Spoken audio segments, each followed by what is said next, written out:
ሰላም ጤና ይስጥልን እንደምን አላችሁ? ታህሳስ 24 2018 በዛሬው ዕለት እንግዲህ ከባድ የሆነ ትንቅንቅ ተደርጓል።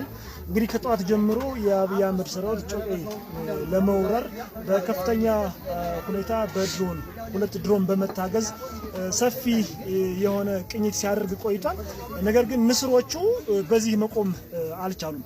የ206ኛ ኮር 14ኛ ክፍለ ጦር እንግዲህ ሮብ ገበያ ላይ ከፍተኛ የሆነ ድልን ተቀናጅቷል። እንግዲህ ከነዚህ ማቀል ከደብረ ማርቆስ ተነስቶ ወደ ጮቄ ተራራ ለመውጣት ያደረገውን የጠላት እንቅስቃሴ ከህዝቡ ጋር ከተዋጊ ተማሪዎች ጋር በመሆን በጋራ በዛሬው ዕለት ከፍተኛ ጀብድ በመስራት ታላቅ ድልን ተጎናጽፈዋል።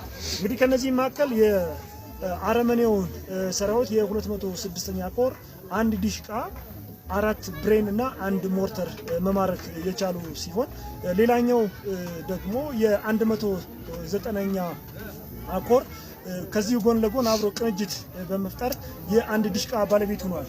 ከዚህ ጋር ተያይዞ በዛሬው ዕለት ሌላው አስገራሚ ደግሞ አንድ የሻለቃ አመራሩን በጭቤ ወግቶ ክላሽና ሽጉጥ የማረከውን ጀግና ወጣት ዘላለም በለጠ ይባላል። ያጎቱ ልጅ እንግዲህ ከዚህ በፊት በነበሩ ንጹሃን የአብይ አህመድ ሰራዊት ፈጽማቸው የነበራቸው ላይ ምላስና ብሉትን ቆርጠው እንደሄዱ ሲሰማ ከአዲስ አበባ ተነስቶ ወደ ሰከላ ወረዳ በመምጣት በዛሬው ዕለት መሀል ከተማ ላይ ሰርጎ በመግባት 44ኛ ክፍለ ጦርን የሻለቃውን በጩቤ በመግደል አንድ ክላሽና አንድ ሽጉጥ በመታጠቅ ወደ 44ኛ ክፍለ ጦር ተቀላቅሏል። በቀጣይ ጎጃም ውስጥ ከፍተኛ ወደ ውጊያዎችን በማድረግ ህዝባችንን ለመካስ በዝግጅት ላይ እንገኛለን። አመሰግናለሁ ማለት እኛ የእናንተ ልጆች ነን። ከኛ ማከል አሁንም ሆኖ እኛ ስንወጣኩ ምንም እንትን ኑሮና አይደለም፣ ዕውቀቱ ኑሮና አይደለም፣ ግፉ መከራው የምናየው ነገር ስላልቻለን ይወጣል። ፋኖ የብዙሃን ስብስብ ነው። በሬ ሲሰርቅ የነበራል፣ መምህር አለ፣ ግብርና አለ፣ ፖሊስ አለ፣ ስራ አስኪያጅ አለ፣ ኢንጂነር አለ፣ ገበሬ አለ፣ ሸህ አለ፣ ቄስ አለ፣ ጳጳስ አለ። የብዙ ስብስብ ነው የዚህ ሁሉ። ስለዚህ መሰልጠን ያስፈልጋል።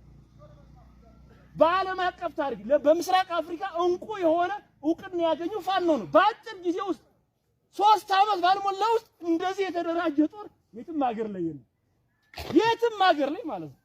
እና ከኛም ጥፋት አለ።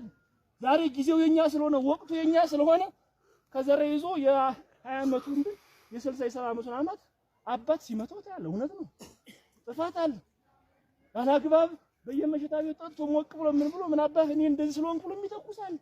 ችግሮች አሉ፣ እናርማለን፣ እናስተካክላለን። ገስጹን፣ አስተምሩን፣ ይሄን አስተካክሉ በሉ። የእናንተ ልጆች እኮ ነን እኛ ሌላ ቦታ እንመጣለን። እናንተ የወጣን ልጆች እኮ ነን እኛ። ስለዚህ ችግሮቻችን ንገሩን፣ እናስተካክላለን። እናንተም ስታጠፉ ደግሞ እኛም ይሄን ትክክል አይደላችሁም ብሎ እናንተን ደግሞ እኛ ምን መክራለን? ተመካክረን በጋራ እንደ አማራን የማትረፍ ስራ መስራት መቻል አለብን ለማለት ነው። አመሰግናለሁ።